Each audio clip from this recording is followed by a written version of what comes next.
Hi hello everyone welcome back to ధృతి diaries. అందరు ఎలా ఉన్నారండి? నేనైతే చాలా బాగున్నాను. ముందుగా అందరికీ అక్షయ తృతీయ శుభాకాంక్షలు అండి.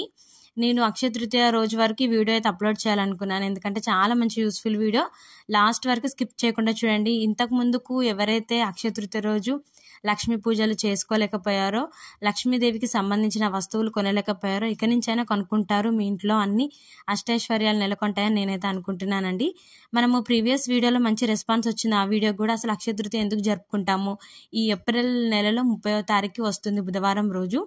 ఆ రోజు మనము చేయకూడని పనులు ఏమిటి, దాన ధర్మాలు ఏమిటి అనేటి ఆసక్తికరమైన అంశాలు అయితే తెలుసుకున్నాం కదండి. ఇప్పుడు ఈ వీడియో కూడా ఇంకా ఆసక్తికరమైన అంశాలు తెలుసుకుందాము.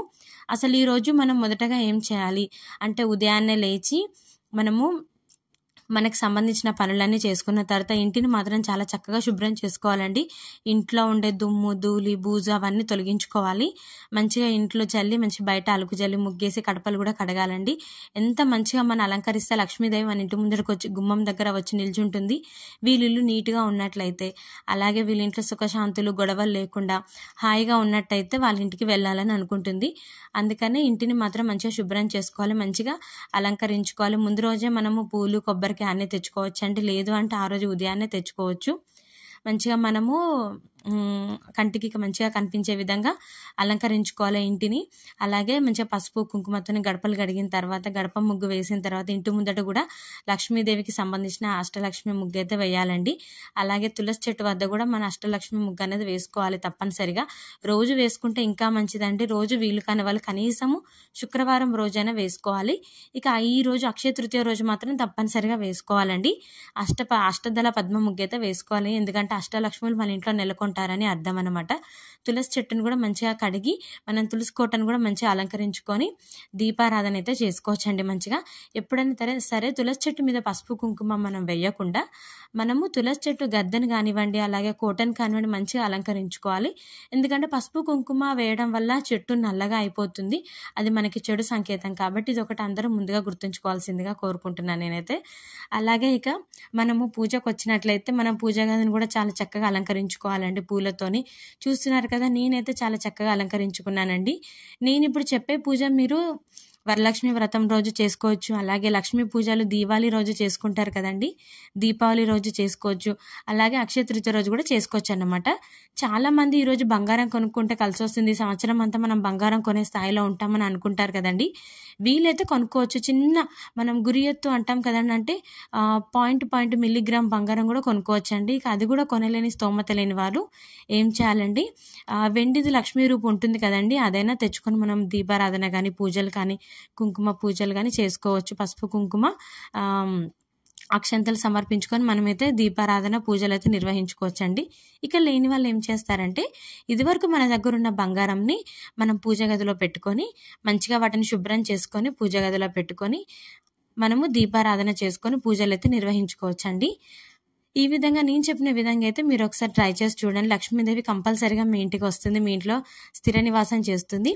మనమైతే మొదటగా బంగారంకి సంబంధించినవి, అలాగే డబ్బుకి సంబంధించినవి, మన ఇంటి యజమాని సంపాదించేటువంటి డబ్బుకి సంబంధించినవి అన్ని మనం ఒక స్టీల్ పెట్టెలో పెట్టుకుంటే చాలా కలిసి వస్తుందని నేనైతే నమ్ముతానండి.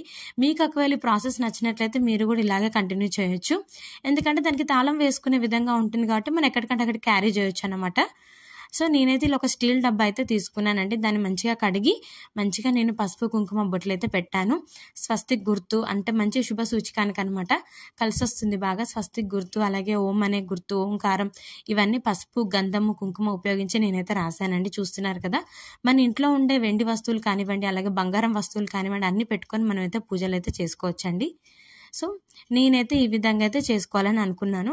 అలాగే లక్ష్మీదేవికి నాణాలంటే చాలా ఇష్టం కాబట్టి కంపల్సరిగా మన భర్త సంపాదించిన సంపాదనలో మనం ఏం చేయాలంటే ఒక 116 చిల్లర తీసుకొని వాటిని మంచిగా నీటితో కడిగి, అంటే అక్కడిక్కడ పెడుతూ ఉంటాం కదండి మనము, కాబట్టి దేవత దగ్గర పెట్టి మనం పూజ చేస్తున్నాం కాబట్టి మంచిగా శుభ్రంగా కడిగేసి వాటిని మంచిగా గంధము కుంకుమ బొట్లు పెట్టి ప్రతి ఒక్క రూపాయికి కూడా గంధం కుంకుమ బొట్లు పెట్టి అలంకరించుకోవాలన్నమాట.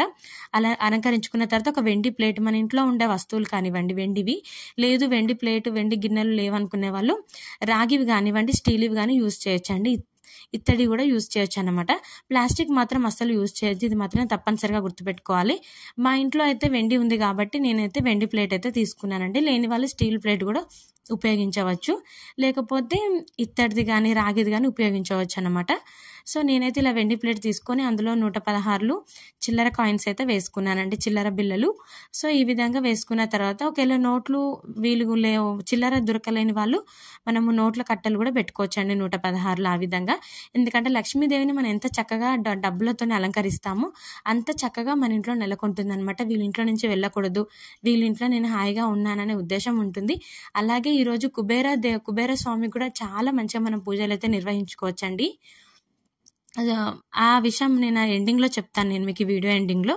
సో ఈ వీడియోలోనైతే ఈ విధంగా మనమైతే మంచిగా నేను చూపించిన విధంగా అన్నిటికీ గంధము కుంకుమ బొట్లు అయితే పెట్టుకోవాలండి. మనం ఏదైనా బంగారం కానీ వెండి కానీ వస్తువు తీసుకున్నట్లయితే దానికి కూడా పెట్టుకోవచ్చు. ఇది నేను చూపిస్తున్నాను కదా, వెండి కాయిన్ ఒకటి ఉందన్నమాట లక్ష్మీదేవిది.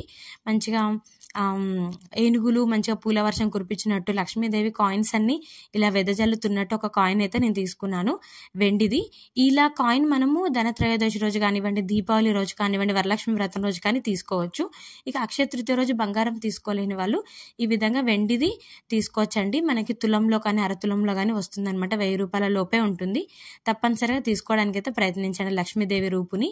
ఈ విధంగా తీసుకున్న తర్వాత మనం ప్లేట్లో మధ్యలో పెట్టుకోవాలన్నమాట, ఎందుకంటే కొత్తగా తీసుకున్నాం కాబట్టి. ఇక మీరు ప్రతి సంవత్సరం అక్షయ తృతీయ రోజు పూజ చేసుకున్నప్పుడు ఒక్కొక్క రూపాయిని అందులో యాడ్ చేసుకుంటూ వెళ్ళాలి. వెళ్ళినట్లయితే మనకున్న సంపాదన, సిరి సంపదన, అష్టైశ్వర్యాలు అభివృద్ధిలోకి వస్తాయన్నమాట. ప్రతి సంవత్సరం అవే కాయిన్స్తో పాటు ఒక రూపాయి కానీ, ఒక 3 రూపాయలు కానీ, ఒక 5 రూపాయలు కానీ మనమైతే అందులో కలుపుకుంటూ వెళ్ళాలన్నమాట. ఈ విధంగా మనం అన్ని పూజ గదిలో పెట్టుకున్న తర్వాత చూస్తున్నారు కదండి, చక్కగా పూలతోని మంచిగా పూలమాలతో అలంకరించుకున్న తర్వాత దేవుళ్ళకు కూడా బొట్లు పెట్టాలండి. చక్కగా గంధం కుంకుమ బొట్లు పెట్టి శుభ్రంగా ఉంచుకున్న తర్వాత దీపారాధన స్టార్ట్ చేయాలి. మనమైతే దీపారాధన స్టార్ట్ చేసి ప్రమిదలకు కూడా కుంకుమ గంధం బొట్లు పెట్టాలి. దీపారాధన స్టార్ట్ చేసిన తర్వాత దీప నైవేద్యాలు కూడా మనం సమర్పించుకోవాలండి. ఇక ఈరోజు లక్ష్మీ అష్టోత్తరాలు కానివ్వండి, లక్ష్మీ సహస్రనామాలు కానివ్వండి, లలిత సహస్రనామాలు కానివ్వండి, ఈ విధంగా మన అన్ని లక్ష్మీదేవికి సంబంధించిన స్తోత్రాలు అయితే చదువుకోవచ్చండి. ఈ విధంగా దీపారాధన నైవేద్యాలు సమర్పించుకున్న తర్వాత లక్ష్మీదేవికి ఎంతో ప్రీతికరమైన బెల్లం పరమాన్నం కానివ్వండి, పాయసం కానివ్వండి, ఈ విధంగా మనకి నచ్చినట్లయితే మనకి వీలున్నంతలా సిర కానివ్వండి, ఏదైనా స్వీట్ లాంటిది అనమాట, ఏదైనా ఒకటి కానీ 3 కానీ రకాలు నైవేద్యాలు అయితే మనము నార్మల్గా పండ్లు కొబ్బరికాయ మనం సమర్పిస్తాం కాబట్టి దాంతోపాటు ఒకటి స్వీట్ ఐటమ్ ఏదైనా చేసి పెడితే చాలా తృప్తిగా ఉంటుందన్నమాట దేవతకు కూడా. అలాగే మనము పూజ అనంతరం పూజ అంతా అయిన తర్వాత కొబ్బరికాయ కొట్టాలన్నమాట. ప్రతి ఒక్కరు ఈ పూజలో ఇంట్లో ఉన్న సభ్యులందరూ ఉండాలండి. భార్య, భర్త, పిల్లలు, ఇంట్లో ఉండే పెద్దవాళ్ళందరూ ఈ పూజలో పాల్గొనాలి. పూజ అనంతరం అన్ని స్తోత్రాలు శ్లోకాలు చదువుకున్న తర్వాత మనము పసుపు కుంకుమ అక్షంతలతోని మనం కొత్తగా తీసుకున్న లక్ష్మీ రూపం మీద వేస్తూ మనం ఒక్కొక్క నామం చదువుతూ వేయాలన్నమాట. ఆ లక్ష్మీ అష్టోత్తర నామాలు కానివ్వండి, సహస్రనామాలు కానివ్వండి, ఇవన్నీ చదువుతూ మన కుంకుమ పూజలాగా చేసుకోవచ్చు అనమాట. కుంకుమని కొంచెం కొంచెం లక్ష్మీదేవి మీద వేస్తూ అలాగే అక్షంతలు వేస్తూ కూడా మనమైతే పూజలు అయితే నిర్వహించుకోవచ్చండి. పూజ అనంతరము చక్కగా కొబ్బరికాయ కొట్టేసి మనమైతే దేవునికి సమర్పించిన తర్వాత మన దగ్గర ఉన్న పండ్లు, అరటిపండు కానివ్వండి, యాపిల్ కానివ్వండి, ఇలా ఒక 3 రకాల పండ్లైనా దేవతకి నైవేద్యంగా పెట్టిన తర్వాత ఒక స్వీట్ లాంటిది మనమైనా చక్కెర పాయసం కానివ్వండి, బెల్లం పరమాన్నం కానివ్వండి చేసి కూడా సమర్పించవచ్చండి. ఈ విధంగా సమర్పించిన తర్వాత వెండి గిన్నెలో పెడితే చాలా శ్రేష్టం అండి. మనము వెండి గిన్నెలు తీసుకుంటాం కదండి, ఒకవేళ తీసుకోలేని వాళ్ళు ఈ సంవత్సరం వెండి గిన్నె కూడా తీసుకోవచ్చు. అక్షయ తృతీయ రోజు వెండి గిన్నెలో కనుక మనము ప్రసాదం పెట్టినట్లయితే నైవేద్యంగా చాలా మంచి అద్భుతమైన ఫలితాలు అయితే మనం పొందుతామండి. ఈ విధంగా తీసుకున్న తర్వాత పూజ అనంతరం మనం మంచిగా హారతి ఇచ్చుకొని దేవతకైతే హారతి కళ్ళకు అద్దాలండి. ఈ విధంగా మనము పూజల నియమ నిష్టమాలతో ఉండాలి. ఈరోజు ఎవరైనా సరే ఎట్టి పరిస్థితుల్లో కూడా మాంసాహారం కానివ్వండి, మద్యం కానీ సేవించవద్దు. ఇంట్లో ఉండే వాళ్ళందరూ గొడవలు పడకుండా ప్రశాంతంగా ఉండాలన్నమాట. చాలా సంతోషంగా ఉంటేనే దేవత మన ఇంట్లోకి స్థిర నివాసం చేస్తుందండి. సో ఈరోజు ముఖ్యంగా మన కుబేర స్వామిని కూడా పూజలు చేయవచ్చండి. కొత్తగా చేసే వాళ్ళైతే ఎవరినైనా పంతుల్ని కానీ కనుక్కొని చేయవచ్చు. లేదు అనుకునే వాళ్ళు కుబేరుని ఫోటో, లక్ష్మీదేవితో పాటు కుబేరుని ఫోటో ఉంటుందన్నమాట. నేను చూపించిన విధంగా ఇలాంటి ఫోటోను కూడా మనం పూజ గదిలో పెట్టుకోవచ్చండి. ఎందుకంటే శ్రీ వెంకటేశ్వర స్వామి అంతటి వాడే వెంకటేశ్వర స్వామి కుబేరుని దగ్గరికి వెళ్ళి తన పెళ్లికి కావాల్సిన సొమ్ముని అలాగే డబ్బుని ధనధాన్యాలను తీసుకొచ్చాడు చేశాడనమాట. అంటే వెంకటేశ్వర స్వామి ఇంకా అప్పు ఉంటూనే ఉన్నాడు కుబేరస్వామికి. ఇప్పటికీ కూడా వెంకటేశ్వర స్వామి కుబేరస్వామికి అప్పు కడుతూనే ఉన్నాడండి. ఇన్ని సంవత్సరాలైనా కానివ్వండి, అదొకటి మీరు దృష్టిలో పెట్టుకోవాలి. అందుకని కుబేరస్వామి ధనధాన్యాలకు అలాగే అష్టైశ్వర్యాలకు అధిపతి కాబట్టి ఖచ్చితంగా నేను చూపించిన ఫోటోలు అయితే మీకు అర్థమైపోయి ఉంటుంది కదా, చూస్తున్నారు కదా. ధనధాన్యాలు, సిరి సంపదలు, అష్టైశ్వర్యాలు అన్ని కుబేరస్వామి చేతిలోనే ఉంటాయి. మనం ఎంత చక్కగా అయితే కుబేరస్వామికి పూజలు నిర్వహిస్తామో ఖచ్చితంగా కుబేరస్వామి స్తోత్రం కూడా ఉంటుందండి. నేను అవన్నీ స్క్రీన్ మీద ఒకసారి ప్లే చేస్తాను, మీరు చూడండి. ఈ విధంగా మన కుబేరస్వామికి సంబంధించిన స్తోత్రాలు కూడా మనము కుబేరస్వామికి పూజలు నిర్వహించుకున్నట్లయితే తప్పనిసరిగా మన ఇంట్లో అష్టైశ్వర్యాలు అయితే నెలకొంటాయండి. లక్ష్మీ సమేతంగా ఉన్న కుబేరస్వామి ఫోటోని ఖచ్చితంగా మీరు ఇంట్లో పెట్టుకోవచ్చు. అలాగే బీరువాలో కూడా పెట్టుకోవచ్చు అనమాట, స్టిక్కర్ లాగా ఉంటుంది. ఈ విధంగా పెట్టుకున్నట్లయితే మీకు అంతా శుభం జరుగుతుంది. ఇక ఈ రోజు చేసుకున్న బంగారం, వెండి వస్తువులకి పూజలు చేసుకున్నారు కదండి. ఈ రోజు నైట్ కొంచెం కదిలిచ్చి మనం తెల్లవారుజామున ఆ బంగారం, వెండి మనం పూజలు నిర్వహించిన కాయిన్స్ అన్నిటిని మనం తెల్లవారుజామున స్నానం చేసినాక అప్పుడు తీసి మనం బీరువాలో పెట్టుకోవచ్చండి.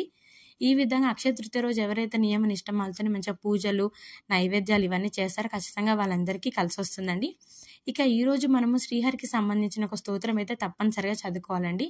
అదేంటంటే హిరణ్య గర్భో భూగర్భో మాధవో మధుసూదన అని 3 సార్లు అయితే చదవాలండి. హిరణ్య గర్భో భూగర్భో మాధవో మధుసూదన. మాధవ అంట శ్రీహరి, శ్రీ మహావిష్ణువు అనమాట.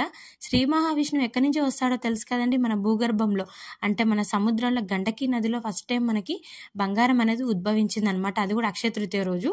ఆ రోజు ఆ బంగారం గర్భం నుంచే మనకి శ్రీ మహావిష్ణువు పుట్టడం జరుగుతుంది. ఆ సమయంలో లక్ష్మీదేవి ఉద్భవించింది కాబట్టి అక్షయ తృతీయ రోజే శ్రీ మహావిష్ణువు లక్ష్మీదేవిని వివాహం ఆడాడనమాట. పరిణయం జరిగింది వాళ్ళిద్దరికి. కావున హిరణ్య అంటే బంగారం అని అర్థం అండి. చాలా మంచి పేరు. ఎవరైనా ఆడపిల్ల పుట్టినట్లయితే హిరణ్య అని పేరు పెట్టుకుంటే కూడా చాలా బాగుంటుంది.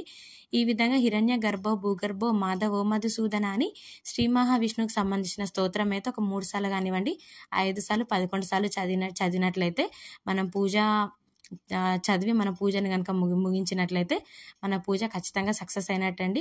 చక్కని ఫలితాలు కూడా మనకు వస్తాయి. ఈరోజు ఈ విధంగా చేసి చూడండి ఒకసారి. మీరు మీ ఇంట్లో అష్టైశ్వర్యాలు, సిరి సంపదలు, భోగభాగ్యాలు, ధనధాన్యాలు అన్నీ అభివృద్ధిలోకి వస్తాయండి. మీ భర్త సంపాదన పెరుగుతుంది, మీ పిల్లలు చదువులో రాణిస్తారు బాగా. అలాగే ఇంట్లో అనారోగ్య పరిస్థితులు అన్నీ నయమైపోతాయి. ఇల్లు అంతా చాలా సంతోషంగా ఉంటుంది. అందరికీ ఈ వీడియో అయితే నచ్చింది అనుకుంటున్నానండి. ఇంకేమైనా డౌట్స్ ఉంటే కనుక నా కామెంట్ సెక్షన్లో కామెంట్ చేయండి. అక్షయ తృతీయ రోజు ఎలాంటి పూజలు నిర్వహించుకోవాలి నేనైతే అన్నిటికీ సంబంధించిన డీటెయిల్స్ అయితే నేను మీకు చెప్పానండి. ఇంకెవరికైనా డౌట్ ఉంటే మాత్రం కామెంట్ సెక్షన్లో కామెంట్ చేయండి. ఈ వీడియో కనుక నచ్చినట్లయితే ఖచ్చితంగా లైక్ చేయండి, షేర్ చేయండి, అలాగే సబ్స్క్రైబ్ చేయండి.